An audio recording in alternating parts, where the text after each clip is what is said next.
అందరికీ నమస్కారం. సవిత్ర కళా వేదిక ఏదో ఒక చిన్న కుగ్రామంలో ప్రారంభమైంది అని ఎవరు అనుకోవద్దు. ఈరోజు ప్రపంచ స్థాయిలో వెళ్ళే దిశగా అనేక కార్యక్రమాలను నిర్వహించుకుంటూ అటు ఆధ్యాత్మికంగా ఇటు సాంస్కృతిక పరంగా ఇది ప్రత్యేకమైనటువంటి సంగీత సభ కాదు, వైదిక కార్యక్రమాల కోసం ఉపయుక్తమైనటువంటి సంస్థ.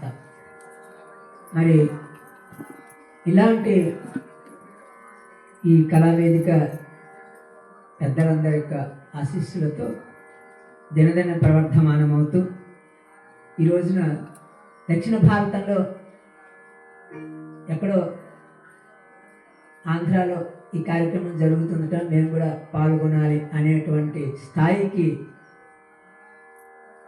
ఎదిగేటట్లుగా కృషి చేస్తున్నటువంటి సన్మిత్రుడు శ్రీ గోపాలకృష్ణ గారికి, వారి వెనక నుండి నడిపిస్తున్నటువంటి అనేక మంది మహనీయులందరికీ కూడాను హృదయపూర్వక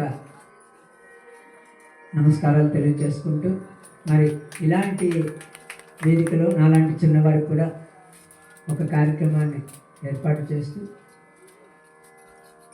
అయ్యవారి ఆశీస్సులు, అమ్మవారి ఆశీస్సులు నాకు కూడా ఉండేటట్లుగా మహద్భాగ్యాన్ని కలుగజేసినటువంటి పెద్దలందరికీ హృదయపూర్వక ధన్యవాదాలు.